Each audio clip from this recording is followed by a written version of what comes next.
Existem lugares onde o mal não apenas visitou, ele se estabeleceu, onde os gritos não desapareceram com o tempo, mas continuam ecoando no cimento rachado e na ferrugem das grades que restaram. O Carandiru não foi apenas palco de um massacre. Ele foi, e ainda é, um santuário do horror, um relicário da dor humana. Mas nem todos os fantasmas ali foram criados por mãos humanas. Algumas presenças já estavam lá, muito antes da fundação, e outras nasceram com o sangue derramado. O que você está prestes a ouvir são 13 relatos malditos, casos narrados por agentes da lei, sobreviventes, funcionários da demolição e até por aqueles que preferiam nunca ter entrado ali. Prepare-se para mergulhar na escuridão. E lembre-se, alguns lugares não esquecem o que aconteceu dentro deles, e o Carandiru nunca perdoa. Gritos na ala 9. Nome do arquivo confidencial. Relatório ZR-01. Primeiras evidências de atividade sobrenatural. Data: outubro de 1992. Status: arquivo classificado como não resolvido. Nenhum registro de conclusão. Classificação: nível 5. Acesso restrito a investigadores qualificados. Dizem que alguns gritos são tão desesperadores que atravessam o tempo. O pavilhão 9 era o núcleo pulsante do Carandiru, onde a tensão era um cheiro constante no ar, misturado com urina, sangue seco e o suor dos condenados. Era ali que estava concentrada a maior quantidade de prisioneiros divididos por facções, vícios e insanidades cultivadas no silêncio das celas. Em 2 de outubro de 1992, a tensão explodiu. O massacre começou com o eco de disparos, mas o que veio depois não pode ser descrito com palavras simples. Os sobreviventes dizem que, naquele dia, o presídio se abriu, como se um rasgo invisível tivesse sido feito entre o nosso mundo e algo além.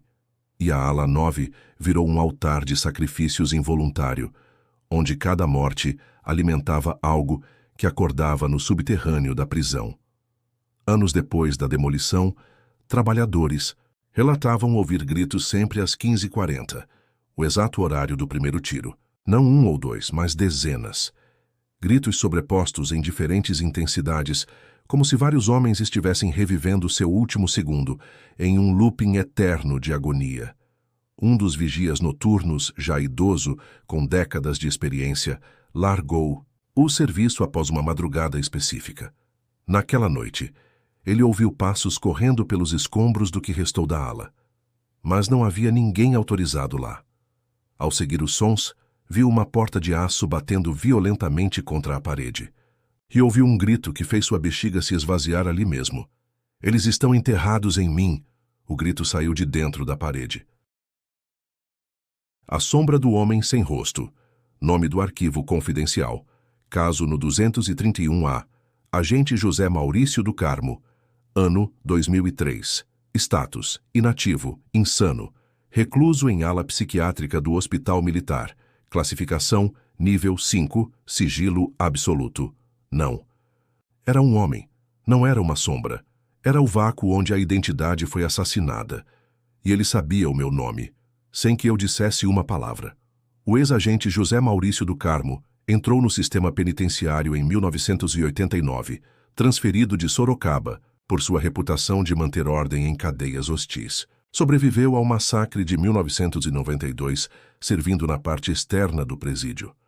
Mas seu inferno começou anos depois, quando aceitou o serviço de patrulha na ala desativada do Bloco 8, onde ocorriam relatos de pichações espontâneas, sinais de arrombamento, sem marcas físicas, e vultos nos espelhos de vigilância. No inverno de 2003, em uma madrugada sem luar, José desceu sozinho ao nível inferior do bloco. A energia oscilava. As câmeras estavam fora do ar. Ele caminhava com a lanterna trêmula e uma pistola Taurus no coldre. O cheiro do ambiente não era de mofo. Era ferro queimado, como sangue aquecido em superfície metálica. Foi quando ele viu. No final do corredor da ala 8, entre o reflexo da luz trêmula e a escuridão total, havia uma silhueta, parada, imóvel, de pé com braços esticados rente ao corpo. A princípio parecia um homem alto, sem roupa, sem feições, mas à medida que José se aproximava, algo nele não batia. O corpo parecia feito de fumo escuro, os contornos vibravam como um sinal de TV em ruído, e onde deveria haver um rosto, havia apenas um vazio, uma mancha escura, profunda, como um buraco na realidade. José congelou. A temperatura caiu instantaneamente. Seus dentes batiam. A lanterna falhou. E ele ouviu uma voz, não pelos ouvidos. José Maurício, eu vi você naquela tarde. Você me deixou morrer. Era a mesma voz que ouvia em seus pesadelos desde o massacre. Uma voz sem tom, sem timbre, como metal arrastado no concreto molhado. A sombra deu um passo, e o som foi de algo esmagando carne sob as botas. José correu.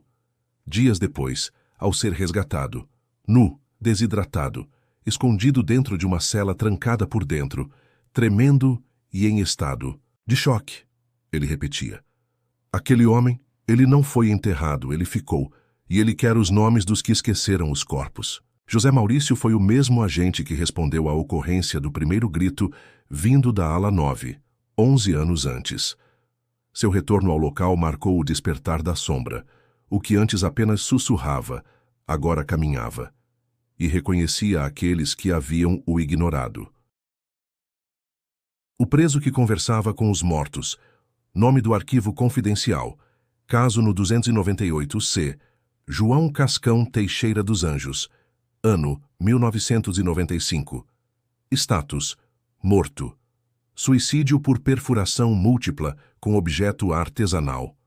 Classificação: nível 5, ocultamento e destruição parcial dos registros.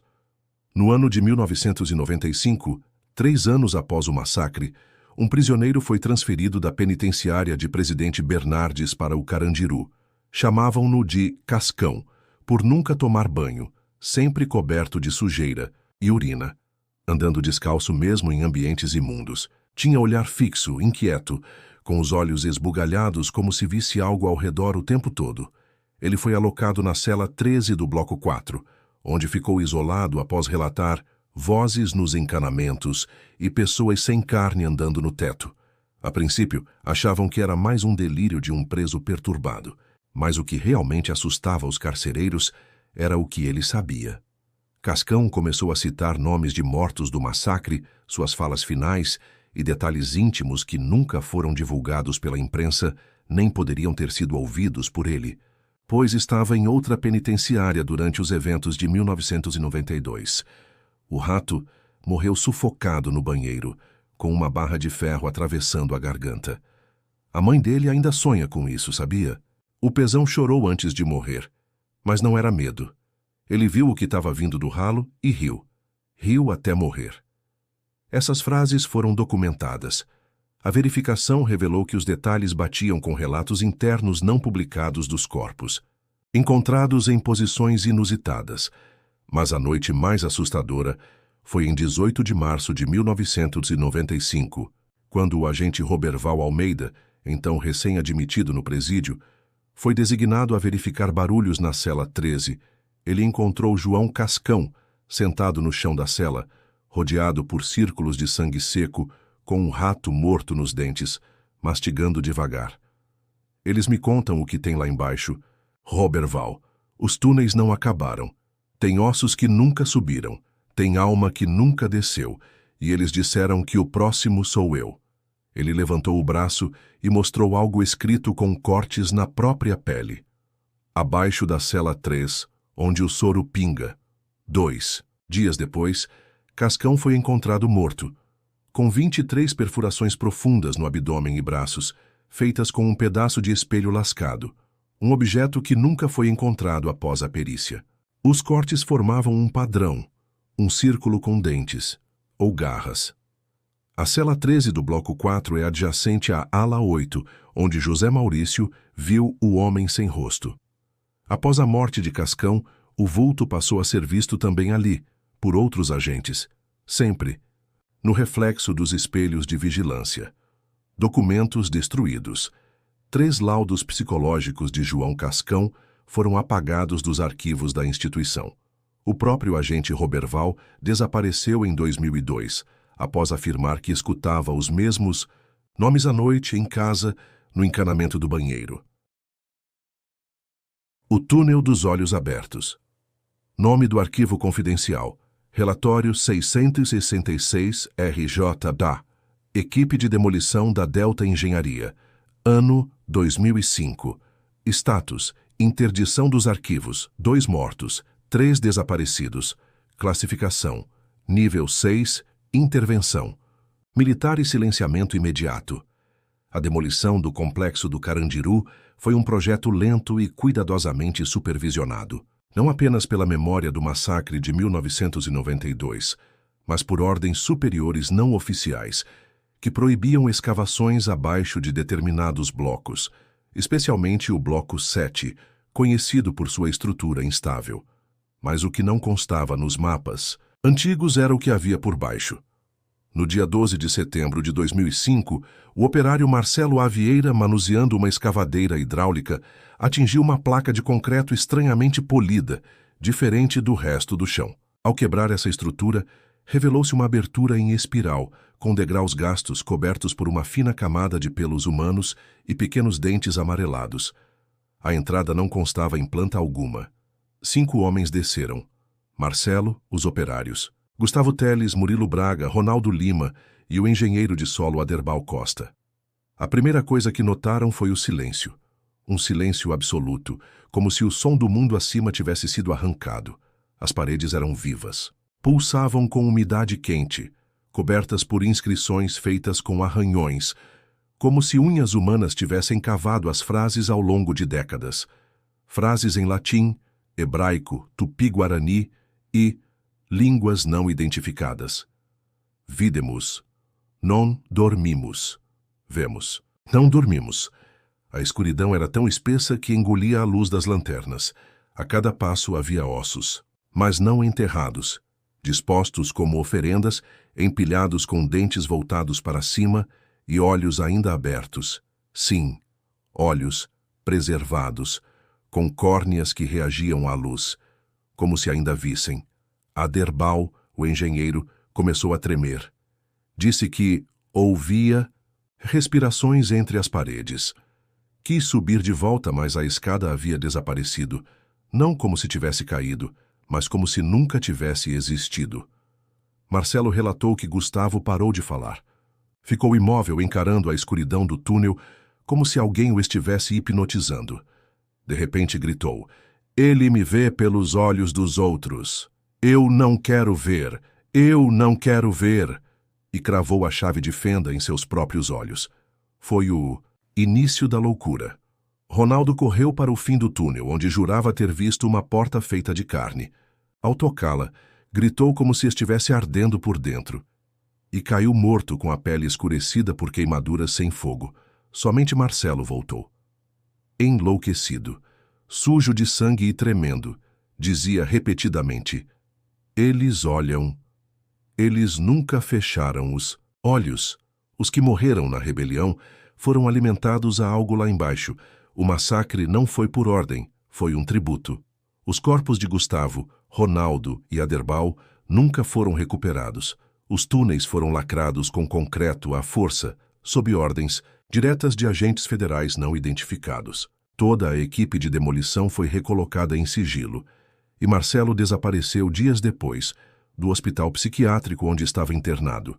As frases nas paredes do túnel repetiam nomes citados por João Cascão no capítulo anterior. E os olhos preservados são os mesmos descritos no reflexo do Homem Sem Rosto, por José Maurício. A enfermaria que curava os mortos. Nome do arquivo confidencial. Dossiê médico 9HNX, Dr. Olavo M. Santana, legista militar. Data: outubro de 1992. Status: classificado como suicídio por desmembramento voluntário. Classificação: nível 7. Arquivos transferidos para subterrâneo da base de guarnição Raio Negro. Após o massacre de 111 presos, o governo do estado ordenou a remoção rápida dos cadáveres e a neutralização da ala onde ocorreu a chacina. Para isso, foi convocado o Dr. Olavo Santana, legista de reputação impecável, especialista em análise cadavérica de zonas de guerra. Ele nunca havia se recusado a realizar uma autópsia, até entrar na enfermaria 3, que serviu de necrotério improvisado. A primeira coisa que Dr. Olavo relatou foi o cheiro. Mas não era o cheiro tradicional da morte. Era doce, enjoativo, úmido demais. O tipo de cheiro que se sente quando há algo apodrecendo, ainda vivo. Havia 37 corpos enfileirados, alguns parcialmente abertos, outros com os olhos ainda arregalados. Ele começou os procedimentos com o corpo de um detento identificado como João Victor Ribeiro, morto com 3 tiros no tórax. Ao iniciar a abertura da cavidade torácica com o bisturi, Dr. Olavo sentiu resistência na lâmina. O tecido não se rompia. A carne grudava no metal, como se tentasse segurá-lo, e então os pulmões se expandiram sem ar, sem sistema nervoso. O corpo estava morto, mas reagia. Dr. Olavo caiu para trás. Um estalido agudo ecoou pela enfermaria, e não vinha de fora. Os ossos do cadáver estavam quebrando. Sozinhos. Os dedos crispavam, os dentes rangiam. Assustado, ele virou-se para outro corpo, identificado como Paulo Herculano, executado com um disparo na nuca. Mas a nuca não tinha ferimento. No lugar, havia uma cicatriz costurada com cabelo humano, e sob a pele, algo se mexia. Pequenas bolhas de carne se movendo como olhos recém-formados. Dr. Olavo começou a registrar tudo em seu caderno. Cada corpo tinha algo errado. Um cadáver vomitou sangue fresco. Outro tinha larvas de mosca que se escondiam ao serem vistas. Um preso possuía uma segunda boca na clavícula, costurada com linha cirúrgica. E todos compartilhavam o mesmo símbolo gravado na sola do pé esquerdo. Uma espiral feita com pontas, como um círculo de presas, mordendo a si mesmo. Desesperado, Dr. Olavo lacrou a enfermaria. Levou os registros para casa, mas naquela mesma noite, vizinhos relataram gritos vindos do seu porão. No dia seguinte, a polícia encontrou sua casa revirada e seu corpo, ou partes dele. O tronco de Dr. Olavo estava deitado sobre a maca, sem cabeça, sem braços, sem pernas, mas sem sangue. As extremidades haviam sido arrancadas com precisão cirúrgica, cauterizadas, e os olhos estavam dispostos em círculos no chão, em torno do símbolo do pé, desenhado em vísceras humanas. No centro, apenas o seguinte recado escrito: com pedaços de osso. Ele curou os mortos. Agora os mortos curam ele. O símbolo nas solas dos pés aparece novamente, o mesmo descrito por João Cascão e encontrado nos túneis do bloco 7E. Os corpos reagindo após a morte indicam que o massacre alimentou uma força maior, que corrompe carne, ossos e alma. O homem que ria dentro da caixa d'água. Nome do arquivo confidencial, relatório PSI-BC 64A, PUOCs, agente Ricardo L. Santos, vigilância de manutenção. Data, janeiro de 1998. Status, desaparecimento. Corpo nunca encontrado. Classificação, nível 7, exclusão de registros, silêncio absoluto. No início de 1998, o Carandiru passou por uma série de verificações e manutenção de infraestrutura. O presídio, ainda operando com centenas de presos, estava sendo inspecionado para adequação a normas de segurança e sanitárias. Em particular, a caixa d'água central do complexo necessitava de limpeza. Agente Ricardo L. Santos foi designado para a tarefa, uma rotina aparentemente simples: inspecionar a caixa d'água, verificar a qualidade da água, garantir que o sistema de encanamento estivesse livre de obstruções. Mas essa tarefa de rotina viria a ser sua última. Na noite do dia 14 de janeiro, o agente desceu sozinho para a câmara de manutenção da caixa d'água. O local era apertado, com paredes de concreto úmido que exalavam um cheiro ácido e enjoativo, fruto da longa exposição da água contaminada. Era uma área de difícil acesso, com a escada de ferro rangendo a cada movimento. Ricardo ouviu algo logo ao chegar no fundo da escada. Uma risada. Era baixa, gutural, abafada, mas inconfundível. Ele sabia que não estava sozinho. O agente observou o interior da caixa d'água. A água estava turva, opaca, e algo se movia por baixo. Ao aproximar-se da borda, viu o reflexo de um rosto, mas o rosto não refletia a imagem. Corretamente, ele estava sorrindo, muito mais largo do que seria natural. Os dentes, apodrecidos, estavam expostos como garras com a carne desfigurada. A risada parou. O rosto não se movia, mas o sorriso se alargava ainda mais, distorcendo as feições humanas. Os olhos, completamente negros, fixaram-se em Ricardo. Eu já te vi antes. Você não lembra? Ricardo deu um passo para trás, suando frio. As palavras vinham de dentro da água, e a sensação de que a própria água estava viva se alastrava. O agente tentou focar, mas seus pensamentos estavam ficando cada vez mais embaçados, como se algo estivesse invadindo sua mente. A risada voltou, mas agora mais aguda, quase como se milhares de risos pequenos estivessem ecoando dentro de sua cabeça. A sensação de pressão mental foi instantânea, como se as paredes da câmara estivessem se fechando sobre ele. Ele agarrou o rádio de comunicação, tentando chamar por ajuda, mas sua voz não saía corretamente. Em vez disso, os ruídos pareciam ser amplificados pela caixa d'água, como se o sistema de encanamento estivesse respondendo por ele. E então, uma mão surgiu da água.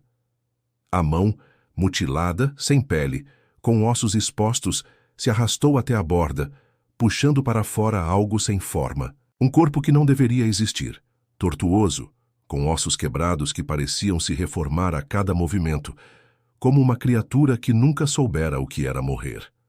Ricardo, paralisado, viu algo completamente grotesco surgir da água. Uma cabeça, humana sem olhos, mas com a boca incontável que se alargava em um sorriso macabro. Impossível, indescritível. A risada que emitia agora parecia sair de todos os lugares ao redor, dentro dele, dentro de sua pele. A sensação de que seu corpo estava sendo sugado para a água era incontrolável. Você é um de nós agora. Não vai sair. A mão tocou seu pescoço, e foi como se o próprio ar fosse drenado de seu corpo. Ele tentou gritar, mas sua boca se fechou. Seus pulmões não conseguiam mais respirar, e sua visão ficou turva. O pescoço se torceu de forma impossível, como se as próprias vértebras tivessem sido desfeitas e reconstituídas. O último gesto de Ricardo foi tentar arrancar o rádio, e com isso, o som da risada explodiu em sua mente. Ele caiu, batendo com a cabeça no concreto. A água da caixa d'água começou a subir, inundando tudo ao redor, como se estivesse respondendo ao seu sofrimento. Quando a água o alcançou completamente, o silêncio foi absoluto. Mas a risada persistiu dentro dele. O corpo de Ricardo nunca foi encontrado. A caixa d'água foi lacrada imediatamente após a inspeção, e todos os registros do incidente foram apagados, mas as equipes de manutenção passaram a relatar algo ainda mais perturbador. De tempos em tempos, um som estranho surgia nos canos, sempre como uma risada. Uma risada ecoando das profundezas. A risada parece ser um eco da entidade que controla o Carandiru, uma força maior que usa a mente e o corpo como peões. As vozes que Ricardo ouviu dentro de sua cabeça refletem o que Cascão havia falado sobre os olhos e o que Dr. Olavo descobriu com seus corpos, agora possuídos e corrompidos. O eco das vozes no escuro. Nome do arquivo confidencial. Relatório ABV 31. Agentes de isolamento. Unidade C. Data. Abril de 2001. Status: desaparecimento total. Nenhum sobrevivente. Classificação: nível 8. Desaparecimento do arquivo. Completo. Acesso restrito a unidades de alto escalão. Em abril de 2001, os agentes de isolamento da Unidade C, uma ala de segurança máxima do Carandiru, foram chamados para investigar uma série de relatos de vozes vindas dos corredores escuros, entre as celas. Não eram gritos de desespero ou pedidos de ajuda, mas vozes familiares, e o mais perturbador, as próprias vozes dos agentes que chamavam seus nomes. Eduardo B. Silva e Carlos M. Vieira Eram 2 desses agentes designados para essa missão. Quando chegaram à unidade C, a atmosfera era sufocante, quase impenetrável, como se o ar tivesse sido drenado por algo. As celas estavam vazias, mas as portas permaneciam trancadas por dentro. O cheiro de mofo e putrefação estava por toda parte, mas o que mais incomodava era o silêncio profundo. Não havia ninguém. Não havia sons de movimento. Carlos, o mais experiente, foi o primeiro a ouvir as vozes. Carlos, Carlos, Carlos. Ele congelou. Era a sua própria voz, vinda do corredor escuro, a uns 20 metros à frente. Eduardo, percebendo a mudança, na expressão de Carlos, pegou a lanterna e se aproximou. Quando a luz iluminou o corredor, nada, apenas o vazio. Você ouviu isso, não foi? Perguntou Carlos, os olhos se arregalando em pânico. Eduardo assentiu, mas ele sabia que algo não estava certo. Eles continuaram, mas agora o ambiente parecia estar enxergando-os de volta. A luz da lanterna, por mais intensa que fosse, não iluminava mais do que alguns metros à frente, como se o escuro estivesse tentando engoli-los. E então, ouviu-se novamente: Eduardo, Eduardo, Eduardo. Mas não estava vindo do corredor. A voz parecia vir das paredes, como se as paredes estivessem falando. E o pior, a voz estava mais próxima, cada vez mais próxima. Eduardo e Carlos se entreolharam, e a tensão foi tão insuportável que os 2 começaram a caminhar de volta, mas não para a saída. Eles haviam se perdido. O corredor parecia se expandir à medida que andavam, as portas das celas se abrindo sozinhas, com sombras se projetando para fora delas. Em uma dessas celas, uma figura se moveu. Um homem, mas distorcido, como se tivesse sido partido ao meio e se recomposto com pedaços errados. Seu rosto estava liso, sem feições, exceto pelos olhos escorrendo sangue. Ele não falava, apenas olhava. Carlos tentou se aproximar, mas Eduardo gritou: Não, não se aproxime, isso não é real. Mas ao virar-se, Eduardo percebeu que ele já não estava mais na mesma cela. O corredor estava vazio, exceto pela presença sufocante das vozes. Foi quando ouviram a última coisa que poderiam ter imaginado: o próprio Eduardo rindo. Hahaha, vocês não têm mais saída. Estão dentro agora. Dentro do eco. Dentro de mim. A risada era estranha, aguda, não humana, como se as cordas vocais de Eduardo tivessem sido desintegradas e aquela risada estivesse vindo de algo que se alimenta da dor. Eduardo tentou gritar, mas sua própria boca se calou, e no lugar da voz um murmúrio ensurdecedor saiu de dentro dele. Ele sentiu como se sua alma estivesse sendo drenada, absorvida pela loucura das paredes. Carlos, completamente aterrorizado, tentou correr, mas a luz da lanterna piscou, e quando se acendeu novamente, ele estava em outro lugar. As paredes eram distintas. O chão parecia fazer eco de suas pegadas, como se o próprio ambiente estivesse duplicando os movimentos dele. Ele tentou chamar por Eduardo, mas a voz de Eduardo respondeu de dentro de suas próprias palavras. Carlos. Carlos, você está perdendo a sanidade. Venha para cá, venha para o escuro. E quando Carlos virou-se para procurar a saída, a parede à sua esquerda se abriu, mas não havia mais espaço. Só mais corredores, mais celas vazias, mais olhares esqueléticos através das grades, mais sussurros dizendo seus nomes. Carlos correu para frente, mas o corredor nunca terminava. Ele virou-se para trás e viu o corpo de Eduardo. Mas não era mais Eduardo. Era uma massa de carne em decomposição, com os olhos fugindo das órbitas e cabelos crescendo como raízes. O corpo de Eduardo estava se arrastando de volta, como se estivesse se regenerando. Carlos não teve tempo de gritar. Sua boca se fechou por completo, como se uma força invisível o tivesse selado. Em algum lugar distante, ele ouviu uma última voz. Mas não era de Eduardo. Era uma voz que ele nunca havia ouvido. Vocês já estão dentro. Dentro do Carandiru.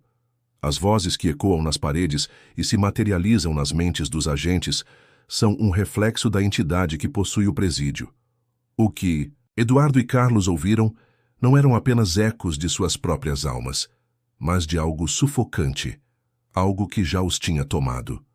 A escuridão aqui não é apenas física, mas psíquica, como um tumor que cresce dentro da mente, distorcendo a realidade. O lamento do corpo em pé. Nome do arquivo confidencial. Relatório FST 79. Dr. Hugo Melchior. Necropsia do presídio. Data: outubro de 2002. Status: desaparecimento do Dr. Hugo Melchior. Registro excluído. Classificação: nível 9. Protocolo de silenciamento completo. Era o final de outubro de 2002, quando o Dr. Hugo Melchior, um médico forense especializado em necropsias, foi chamado para realizar uma autópsia em uma das vítimas que havia sido encontrada na cela de isolamento do Carandiru. Os relatos sobre os corpos estavam começando a se tornar cada vez mais insustentáveis, com os agentes de segurança descrevendo movimentos involuntários e expressões de dor permanentes nos cadáveres. O Dr. Melchior, embora cético, tinha uma carreira sólida e um grande interesse em investigar os casos mais complexos e misteriosos. Ele foi enviado sozinho para examinar a cena. Ao chegar, foi recebido por uma neblina espessa que parecia ter se formado de dentro do próprio corredor, como se o ar estivesse saturado de algo denso. Ao abrir a porta da cela, o ar pesado o atingiu como uma onda, causando-lhe uma sensação de pressão inexplicável no peito. O corpo que ele deveria autopsiar estava em pé, com as mãos rigidamente esticadas ao longo do corpo, os pés sem suporte, aparentemente sustentado por uma força invisível. A primeira sensação que o médico teve foi de repulsa visceral, como se seu próprio corpo estivesse tentando evitar o contato com aquele cadáver. Mesmo assim, ele avançou.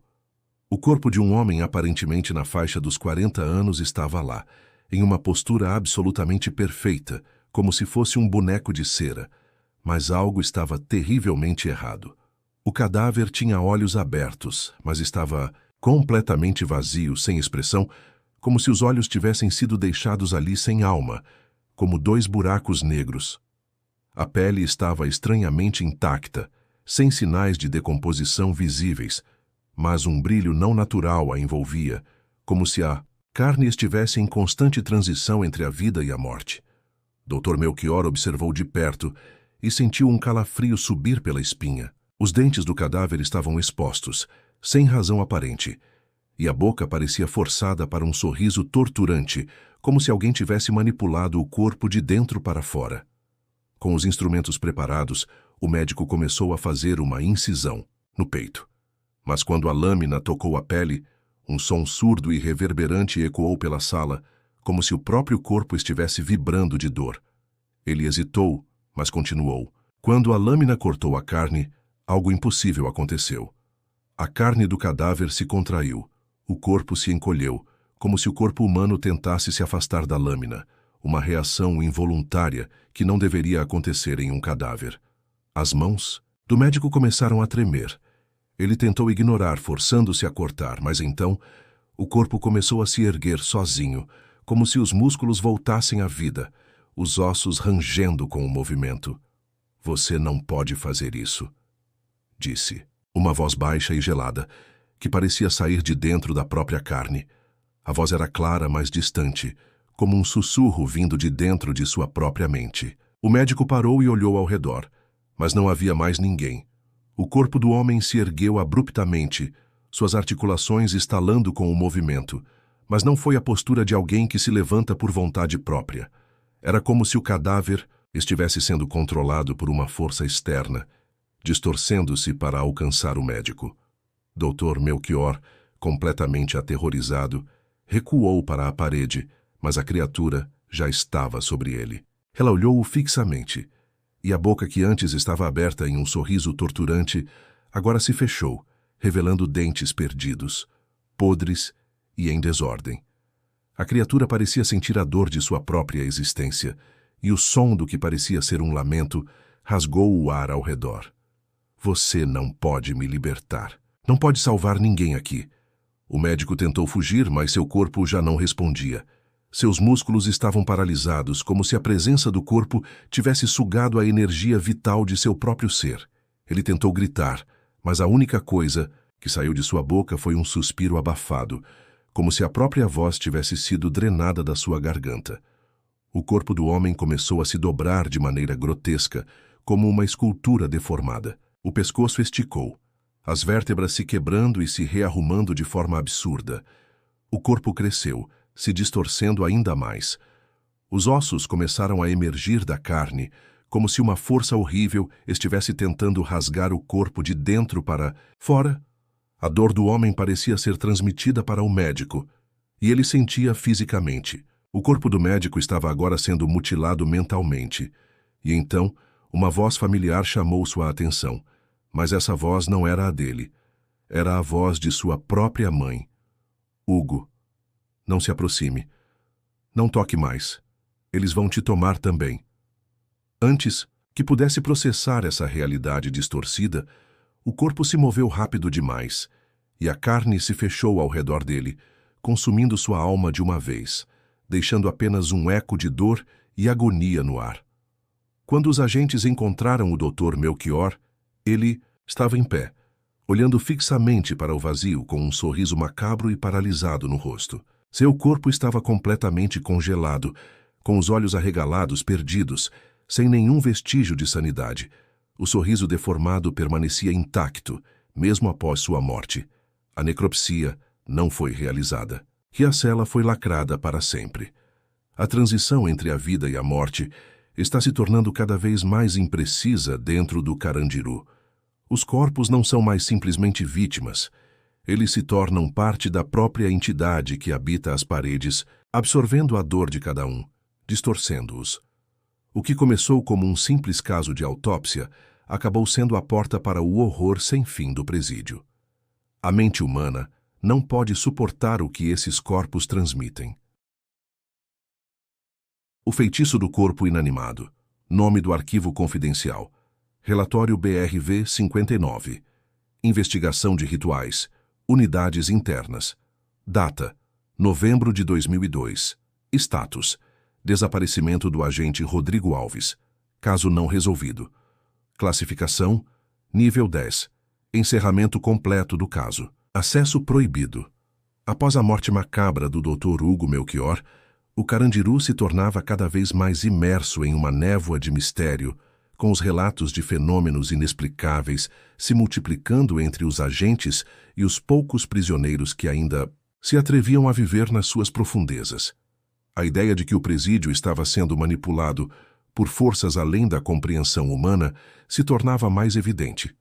Foi então que a Agência de Investigação Paranormal, AIP, enviou o agente Rodrigo Alves para uma missão de investigação oculta. A agência suspeitava que o Carandiru estivesse construído sobre um terreno amaldiçoado e que algo muito mais antigo e maléfico estava envolvido nas mortes e desaparecimentos de vários internos e guardas.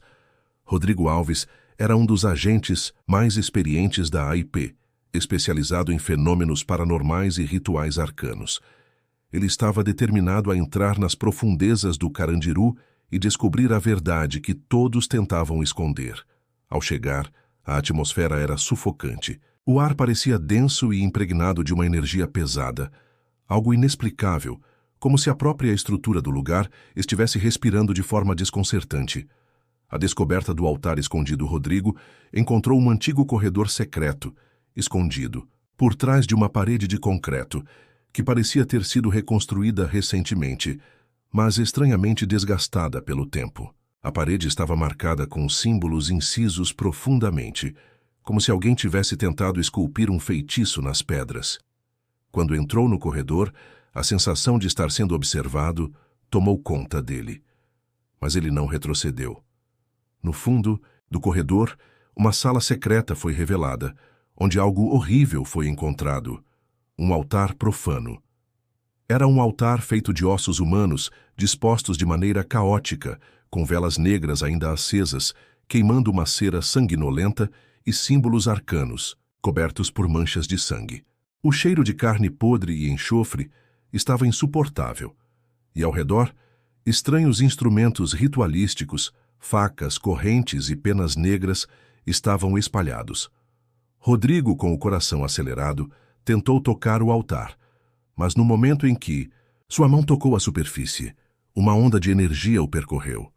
Foi como se uma pressão insuportável tomasse conta de seu corpo, paralisando-o por completo.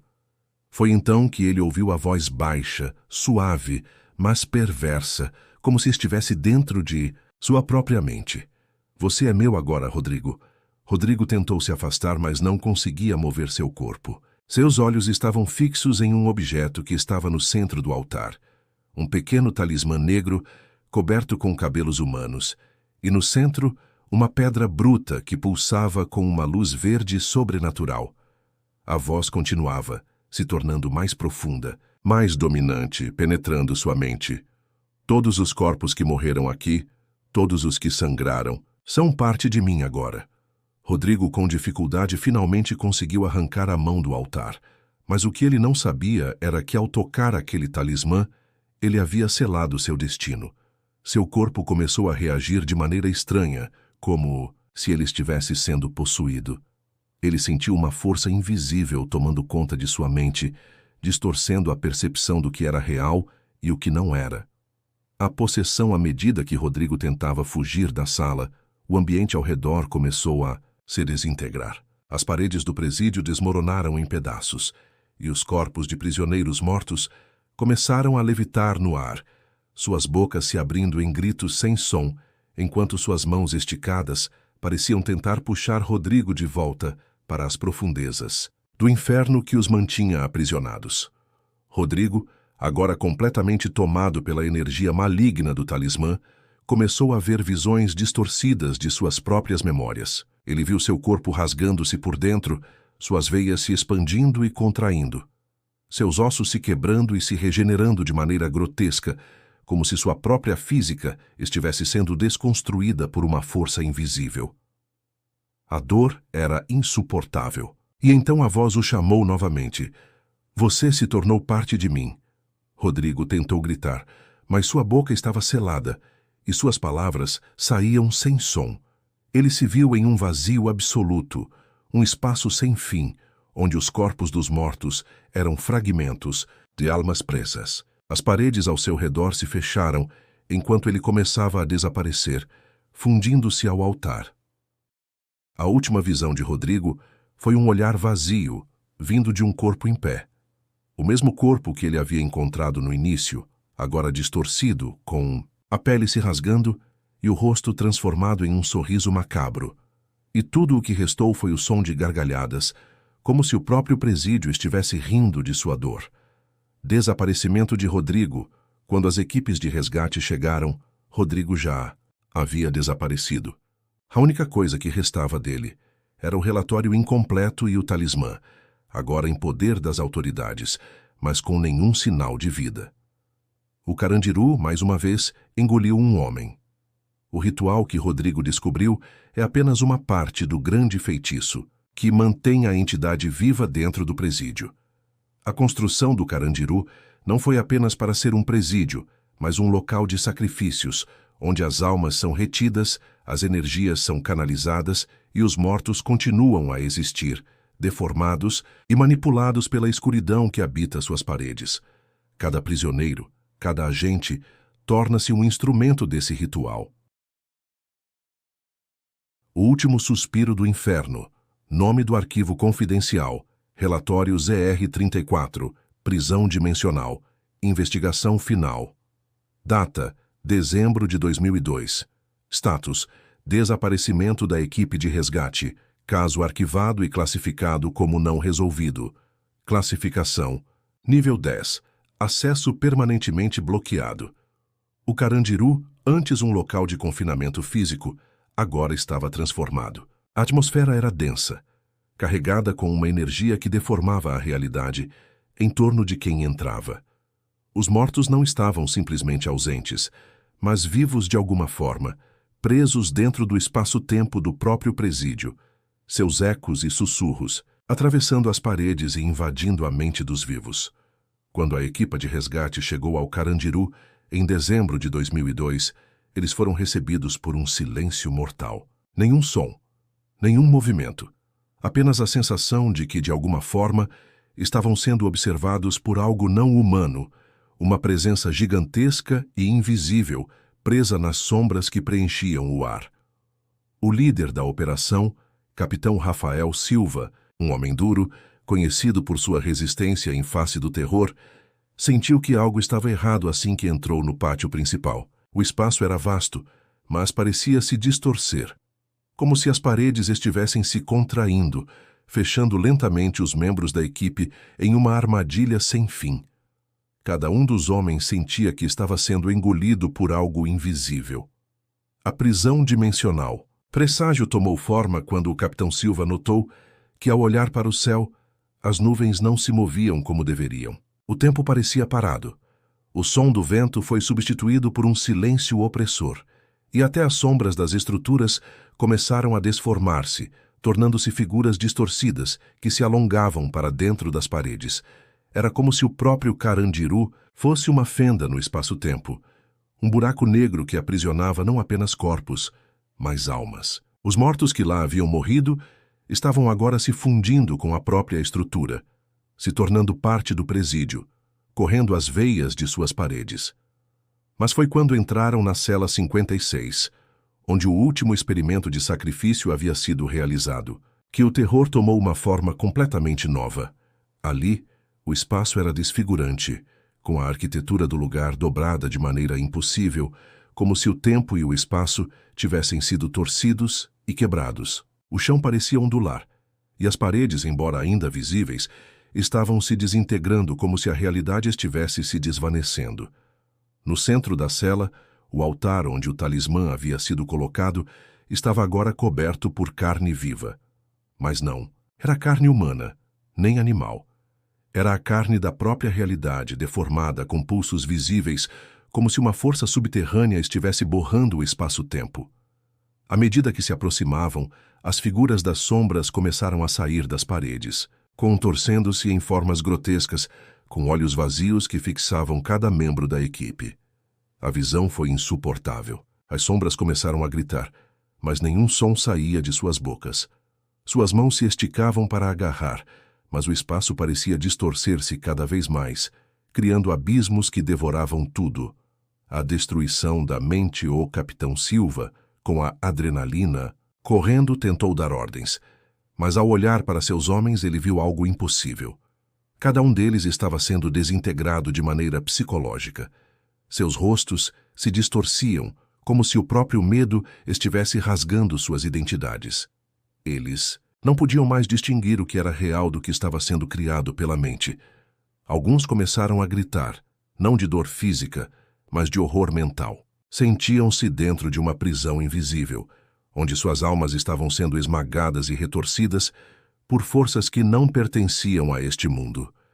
O Capitão Silva olhou para os homens e viu que já estavam desaparecendo um a um, como se as sombras os engolissem.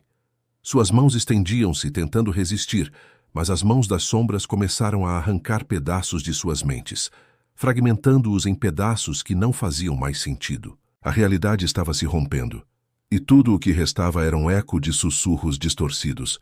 Não há mais saída, Rafael. Não há mais tempo. O Capitão Silva ouviu sua própria voz ecoando com uma intensidade crescente, mas ela soava como uma outra pessoa, uma versão distorcida de si mesmo. O que restou de sua sanidade estava sendo diluído pela presença que dominava o Carandiru. O último suspiro, quando o capitão tentou fugir, ele se viu perdido.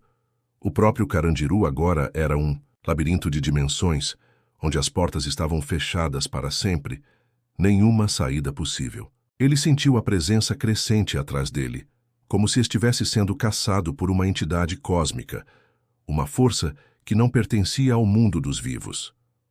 Antes de ser consumido pelo próprio espaço-tempo distorcido, o Capitão Silva fez um último esforço para gritar, mas suas palavras não eram suas, e ele sentiu seu corpo sendo dissolvido pela escuridão, engolido pelas paredes de uma prisão que não era mais deste mundo.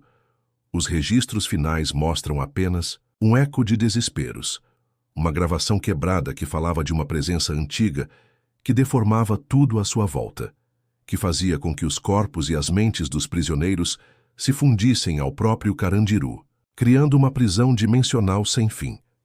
O feitiço descrito nos capítulos anteriores culmina aqui. A prisão não é mais física, mas uma entidade que possui os corpos e as mentes, distorce o espaço-tempo e faz com que todos os que entram se tornem parte de sua essência, sem esperança de escapar. O Carandiru, na verdade, não foi construído, mas erguido sobre as fundações de uma realidade alternativa, um buraco negro de almas que distorce a existência.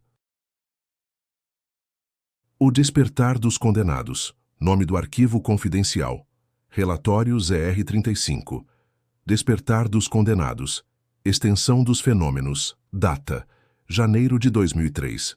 Status: investigação bloqueada, devido à extensa perda de pessoal e alteração de documentos. Classificação: nível 10. Acesso proibido. O Carandiru, já marcado por séculos de dor e sofrimento, estava agora se transformando em algo diferente, algo impossível de ser explicado. A cada dia que passava, as forças que corrompiam a prisão pareciam se intensificar, e os mortos estavam se levando consigo aqueles que ainda se aventuravam nos corredores amaldiçoados. A sala 56, onde o ritual havia começado, estava agora cheia de presenças distorcidas. Aqueles que já haviam morrido ali, sejam guardas, prisioneiros ou agentes, começaram a se levantar novamente, mas não eram humanos. Eles eram mais do que corpos, mais do que simples almas perdidas. O retorno dos condenados à primeira aparição ocorreu na cela 22. O prisioneiro Marcos Silva, condenado por crimes violentos, havia sido executado de maneira brutal há vários anos, após uma tentativa de fuga fracassada. Seu corpo foi encontrado completamente dilacerado, e seu caso foi registrado como um assassinato ocorrido dentro das próprias celas. Mas quando um agente de resgate foi chamado para investigar um ruído estranho vindo da cela, ele entrou em um pesadelo indescritível. O corpo de Marcos estava levantando-se da maca, sem vida, mas com olhos brancos e vidrados, como se fosse guiado por uma força alienígena. Suas mãos se estenderam para o agente, que, paralisado de medo, mal teve tempo de gritar antes de ser arrancado de sua própria realidade, como se fosse puxado para dentro de um abismo de escuridão. Os outros agentes, ao ouvir os gritos, correram até a cela, mas o que viram foi ainda pior. Marcos Silva já não era mais um homem, mas uma coisa. Seu corpo estava fundido com a prisão, sua pele rasgada e substituída por cascas de pedra e concreto. Seus ossos, agora esticados, eram como tentáculos que saíam de seu corpo, entrando nas paredes, como se ele estivesse se tornando uma extensão do próprio Carandiru. Eu sou o Carandiru agora. Todos somos. A voz de Marcos ecoava em milhares de tons, como se não fosse mais uma única entidade, mas um coletivo de vozes aprisionadas dentro dele, cada uma representando uma alma que havia sido consumida pelo Carandiru. A prisão se alimenta. Os prisioneiros que haviam morrido ali não estavam apenas voltando à vida. Eles estavam se transformando em seres de pura dor e ódio, imortais e divididos entre o que eram e o que haviam se tornado. Era como se o próprio Carandiru os tivesse engolido, e agora seus corpos e mentes fossem utilizados para manter o ciclo de sofrimento que alimentava o presídio. As vítimas começaram a aparecer em todas as partes do complexo, mas não eram mais humanas. Seus corpos estavam desfigurados, misturados com concreto, com ossos quebrados e reconstituídos, seus olhos vazios fixados em tudo e todos. Eles começaram a se arrastar pelos corredores, atacando qualquer ser vivo que cruzasse seu caminho, não com fome, mas com uma sede insaciável de destruição e escravidão. A sombra do presídio parecia estar tomando forma física, engolindo os homens vivos. Ao redor de cada prisioneiro, o presídio inteiro parecia se mover como se fosse um organismo vivo, alimentado pela dor, sofrimento e medo. O testemunho de Marta Pimentel, uma das poucas sobreviventes da última equipe enviada, relatou um evento incompreensível ao tentar escapar. Ela e alguns agentes conseguiram alcançar uma saída na parte subterrânea, mas o que se seguiu foi um espetáculo de horror que nunca seria esquecido. Quando Marta chegou à porta de saída, ela se deparou com uma entidade de sombra, uma figura gigantesca. formada não por carne, mas por sombra densa e pulsante, que se esticava até o teto.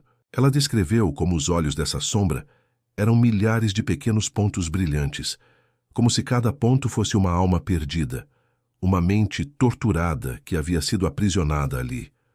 Quando Marta tentou sair, ela se sentiu puxada de volta para dentro, como se o próprio Carandiru estivesse se estendendo para engoli-la. Ela foi empurrada de volta para os corredores, onde foi perseguida pelos condicionados, aquelas almas deformadas que arrastavam seus corpos quebrados e se desfaziam em gritos incessantes. Ela foi salva por um agente que, em desespero, disparou múltiplos tiros contra as figuras sombrias, mas nada aconteceu. Eles não morreram, mas se retorceram, como se o tiro não tivesse efeito algum. Os corpos caídos se levantaram novamente, ainda mais distorcidos e renovados, prontos para atacar, mais uma vez. O tormento perpétuo, as imagens que Marta gravou, em um último esforço para documentar a verdade, revelam algo mais aterrador. O próprio Carandiru não era apenas uma prisão. Era um organismo vivo, que se nutria da dor, da destruição e da morte.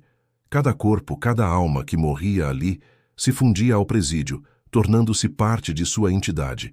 O tempo e o espaço estavam distorcidos dentro do Carandiru, criando um loop perpétuo de sofrimento, onde ninguém podia sair, e onde os mortos voltavam sem fim, atrapalhando a sanidade dos vivos. Era como se todos os que morriam ali se tornassem parte da prisão, indivisíveis de sua existência, repetindo eternamente o ciclo de dor e destruição. O que Marta e os outros agentes começaram a entender é que o Carandiru não era apenas uma prisão comum, mas uma prisão dimensional, um ritual de sofrimento eterno onde os mortos não descansam, mas se transformam em instrumentos de um poder ancestral que nutre o presídio. O último sacrifício nome do arquivo confidencial. Relatório ZR-36. Ritual final. A verdade oculta. Data: janeiro de 2003. Status: desaparecimento total de todos os envolvidos na investigação. Relatório classificado como não resolvido. Classificação: nível 10. Acesso irrestrito bloqueado permanentemente. A noite no Carandiru estava mais escura do que nunca. As luzes piscavam intermitentemente, como se fossem uma fraqueza diante de algo maior. A tensão no ar era insuportável. Marta Pimentel, agora uma das poucas sobreviventes restantes, corria desesperadamente pelos corredores apodrecidos da prisão.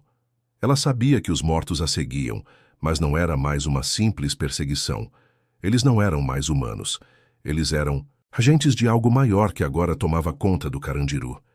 Ela sabia que, se quisesse sobreviver, precisava entender o que estava acontecendo, o que dava poder àquela prisão. Foi quando, finalmente, ela encontrou uma porta secreta, escondida nas profundezas do complexo. O lugar estava coberto por uma neblina espessa e, ao abrir, revelou uma sala imensa, cheia de símbolos arcanos e tatuagens macabras gravadas nas paredes que pareciam vibrar com uma energia maligna. A sala parecia fora do tempo, um lugar onde o espaço não fazia sentido. Marta entrou hesitante, mas foi puxada por uma força invisível que a obrigou a se aproximar de um altar no centro. Era um altar feito de ossos humanos, com símbolos antigos gravados nas pedras. Sangue seco cobria o chão e o ar estava pesado, quase insuportável. A revelação do Carandiru ali, em meio àquela sombra e neblina, Marta foi forçada a reviver tudo o que acontecera. Ela via agora, em flashes perturbadores, o ritual ancestral que havia sido realizado para erguer o Carandiru. Tudo estava ligado a um culto secreto, uma sociedade obscura que usava a dor e o sofrimento para alimentar um ser cósmico que vivia nas profundezas da prisão. O próprio Carandiru não era simplesmente uma construção de cimento e aço, mas um portal para um outro plano de existência, um vórtice que conectava o mundo humano ao reino dos mortos. As almas perdidas dentro da prisão não eram apenas presos, elas eram sacrifícios. Cada vida que ali morria alimentava a entidade que controlava o lugar, uma força que manipulava as almas dos condenados para escravizar as mentes dos vivos e dos mortos. Marta foi forçada a ver o momento em que o primeiro sacrifício foi feito. No ano de 1949, durante a construção do presídio, uma entidade antiga foi invocada.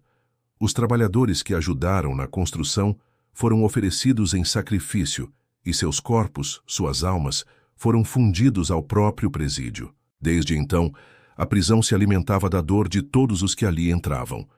Cada pessoa que morria na prisão não era libertada, mas aprisionada em uma dimensão paralela, onde se tornava parte da alma coletiva do Carandiru, a aparição do Serô. O horror tomou forma quando a entidade, invisível até então, começou a se manifestar fisicamente. Era enorme, uma massa móvel de escuridão, um ser incompreensível que tomava a forma de tudo o que o Carandiru havia aprisionado.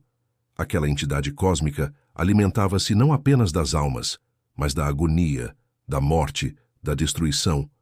Ela usava o Carandiru para consumir o mundo físico, rasgando os véus entre dimensões, para que pudesse se expandir e invadir a realidade dos vivos. Ela tomou a forma de Marcos Silva, o prisioneiro que havia sido o primeiro a se levantar após sua morte. Mas agora ele não estava mais vivo. Ele era uma extensão da entidade, uma marionete controlada pela força invisível que dominava o Carandiru. Seus olhos vazios agora eram bocas de terror, devorando qualquer um que ousasse olhar diretamente para ele.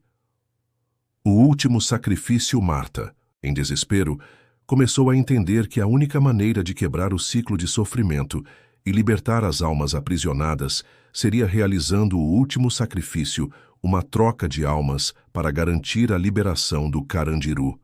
No entanto, isso exigia uma vida pura, alguém que ainda não tivesse sido corrompido pela prisão. E então ela percebeu o horror absoluto. Ela própria era essa alma pura. O Carandiru, em sua essência, se alimentava da vida humana. E ela era a última esperança de acabar com o ciclo. Mas a verdade não era libertadora. Se Marta realizasse o sacrifício, todos os outros prisioneiros, todas as almas consumidas, seriam liberadas e o Carandiru seria destruído. Mas isso exigia sua morte e uma perda final que acabaria com a prisão, mas também com todos aqueles que ela tentava salvar. O confronto final Marta se preparou para o que sabia que seria a última escolha de sua vida. Mas enquanto o sacrifício se aproximava, a entidade a confrontou. O Carandiru já a possuía de certa forma. Sua mente estava dilacerada e as sombras tomaram seu corpo. A última escolha de Marta não foi entre a vida e a morte, mas entre libertar os condenados e deixar o Carandiru continuar devorando as almas. Quando ela fez o sacrifício final, o próprio Carandiru começou a desintegrar-se, as paredes ruíram e as sombras se dissiparam. A prisão deixou de existir. O espaço e o tempo voltaram ao seu estado normal, mas o que restou foi um eco de gritos e imagens do além, como se a prisão tivesse sido arrancada da realidade. O sacrifício de Marta foi o último passo necessário para destruir o Carandiru, mas não sem consequências. As almas aprisionadas e as entidades que ali habitavam agora estavam libertas, desaguando para outros planos da realidade, tornando o Carandiru uma maldade que transcende a simples prisão, agora um pesadelo global. O vazio além da prisão, nome do arquivo confidencial. Relatório ZR-37, o vazio além, a queda do Carandiru. Data, fevereiro de 2003. Status, todos os envolvidos desapareceram sem deixar rastros. Relatório finalizado como não resolvido. Classificação. Nível 10. Acesso permanentemente negado. O que deveria ter sido uma libertação tornou-se, na verdade, uma queda irreversível, quando Marta Pimentel, com o último vestígio de sua humanidade, realizou o sacrifício final para destruir o Carandiru. O que aconteceu não foi apenas o fim de um ciclo de dor e sofrimento. Em vez disso, algo pior surgiu. O que antes era uma prisão materializada, uma extensão do sofrimento humano, se desintegrou. Mas o vazio que restou foi mais profundo e desolador do que qualquer um poderia imaginar. A terra tremeu quando o Carandiru ruiu como se o próprio mundo estivesse sendo rasgado. As paredes e os corredores desabaram, mas ao contrário do esperado, não houve um silêncio de fim. Não houve uma sensação de libertação. Em vez disso, uma pressão insuportável tomou conta de todos os que ainda estavam próximos. A escuridão que se seguiu não era simplesmente a falta de luz, mas um desespero físico, algo que parecia consumir a própria alma. O surgimento do vazio que se seguiu foi o aparecimento de um buraco negro, uma fenda escura que se abriu no lugar onde o Carandiru uma vez existiu. Esta fenda não era apenas uma lacuna no espaço físico, mas uma dimensão em si, um vazio absoluto, onde o tempo e o espaço não existiam da maneira como os humanos os compreendiam. Marta, que agora estava em uma espécie de limbo, percebeu que o sacrifício que ela havia feito não a havia libertado. Ela não estava morta, mas tampouco estava viva. Ela estava aprisionada no vazio que não tinha começo nem fim. E pior, as almas dos condenados que antes estavam aprisionadas no Carandiru também não haviam sido libertadas. Elas haviam sido consumidas pela fenda, transformando-se em sombra e desespero, seres que não eram mais homens nem fantasmas, mas algo que existia apenas para assombrar e atormentar. O vazio consome tudo. Primeiro a perceber a verdadeira extensão desse vazio foi o agente Carlos Lima, que, junto com outros membros da equipe de resgate, foi um dos poucos a sobreviver à queda do Carandiru. Ao tentar escapar, ele foi puxado para dentro da fenda, mas não desapareceu. Ele foi transportado para o mesmo lugar que Marta, onde o espaço parecia se dobrar ao seu redor. Ele descreveu a experiência como uma tortura psíquica sem fim. O vazio o consumia lentamente, distorcendo sua mente e amputando sua identidade. Ele não era mais Carlos Lima, mas uma extensão do próprio vazio, algo informe que vagava sem propósito. Ele tentou gritar, mas suas palavras se dissolviam no ar como se o próprio som fosse absorvido pela ausência.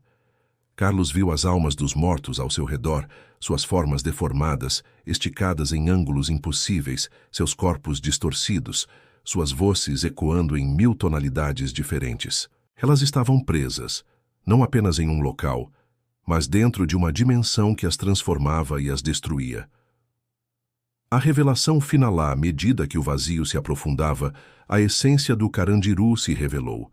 O que antes era uma prisão física era, agora, uma dimensão de tormento eterno, um laboratório de almas perdidas.